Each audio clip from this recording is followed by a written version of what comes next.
Sunday brunch just got a major upgrade. Today, I'm making my signature chicken tikka burger and my absolute favorite, fresh peach iced tea.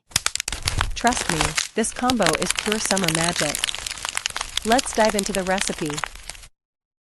Start with 500 grams of chicken mince, adding ginger, garlic, and green chili paste.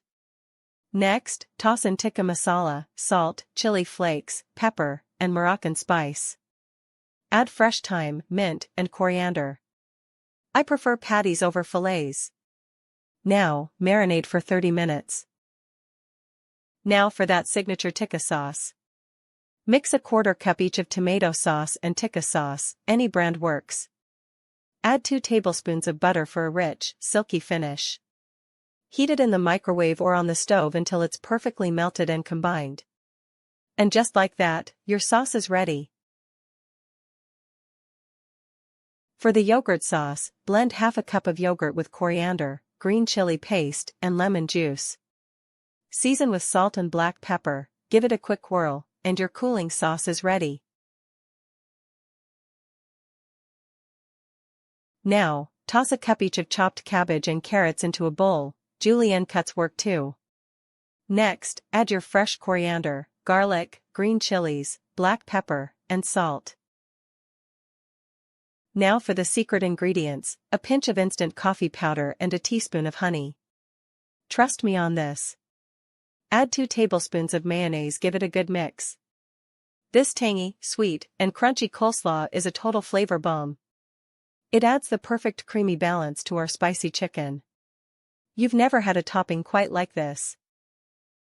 Let's check on our marinated chicken. It looks absolutely beautiful, doesn't it? The colors and aromatics are just perfect. Now, grease your hands with a little bit of oil so the meat doesn't stick. Take a portion of the mince and shape it into a nice, thin patty. Make them whatever size you like for your buns, and we're ready to hit the pan. The texture is spot on, and you can already smell those spices working their magic. Trust me, these are going to be the juiciest patties you've ever tasted. We're using mozzarella cheese to assemble our burgers. Now, let's get our buns ready. Grab some Portuguese buns, or whatever burger buns you have, and slice them right down the middle. Next, spread a generous portion of butter on both sides. Don't be shy here. That butter is exactly what gives us that perfect, golden brown crunch and keeps the bun from getting soggy. Now, place your buttered buns onto a hot pan. We're going to toast them until they're perfectly golden and crisp. Listen to that sizzle. You want to press them down gently so they soak up all that buttery goodness. Keep an eye on them until the edges are just slightly charred and the center is soft and warm. Using that same hot pan, we're going to add about 1½ tablespoons of oil.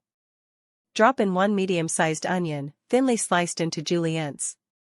Sauté them gently until they turn a beautiful, light pink. Now, sprinkle in a pinch of salt and a teaspoon of sugar, and give it a good mix. Be careful not to overcook them.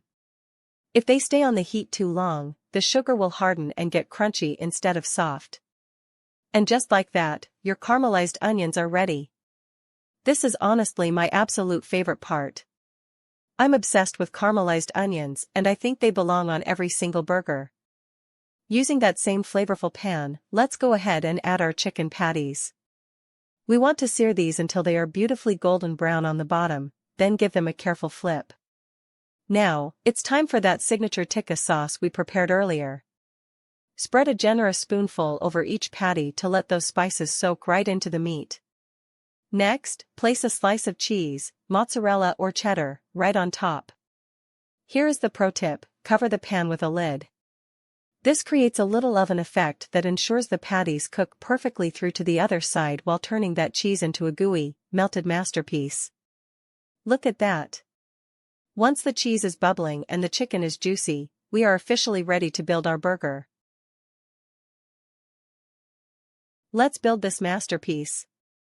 Start by spreading a generous portion of tikka sauce on both of your toasted bun bases. Next, layer on those sweet, golden caramelized onions. Now, you can definitely add lettuce and tomatoes if you like, but I personally prefer focusing on these specific flavors. Top the onions with a big helping of our crunchy coleslaw. If you're not a fan of it inside the burger, you can always serve it on the side, it tastes amazing either way. Time for the star, place your juicy chicken patty right on top. Now, a tikka burger just isn't complete without that cool yogurt sauce, so drizzle as much as you like. Since we're going all out, let's add another patty and one more swirl of that yogurt sauce to lock in the flavor. And there you have it, our double patty tikka burger is officially assembled. Just look at those layers, it's absolutely beautiful, right? This burger is an absolute flavor explosion. To make iced tea, first, place 1 tea bag in a jar of boiling water and let it steep for 5 minutes. Remove the tea bag, stir in a pinch of baking soda, and refrigerate until chilled. To give your peach iced tea that extra wow factor, we're going to prepare a homemade peach infusion. Start by selecting a few ripe, sweet peaches, dicing them into small pieces, and tossing them into a saucepan with a splash of water and a sprinkle of sugar. Simmer the mixture over medium heat until the fruit softens into a jam-like consistency, then use a spoon or masher to crush the peaches and release every bit of their natural essence. Once the mixture is thick and fragrant, pour it through a fine mesh strainer to separate the solids, leaving you with a vibrant, silky smooth peach syrup. This concentrated syrup will serve as the flavorful heart of your drink, blending perfectly with your chilled tea for a professional, gourmet finish. Pro tip: don't throw away the leftover peach pulp. You can stir it into yogurt or spread it on toast so nothing goes to waste. It also works perfectly as a topping for vanilla ice cream or a warm bowl of oatmeal, turning your breakfast into a gourmet treat. Just look at how beautifully this syrup turned out, right? To finish, fill a glass with plenty of ice cubes, pour in your homemade peach syrup, and top it off with the chilled tea. Give it a gentle stir to let those beautiful amber swirls blend perfectly throughout the drink. For an extra burst of flavor, garnish your drink with a lemon slice, fresh mint leaves, and a few peach wedges. While this process takes a little extra time, the result is absolutely worth it, right? You can find the full recipe in the description box. See you in the next video.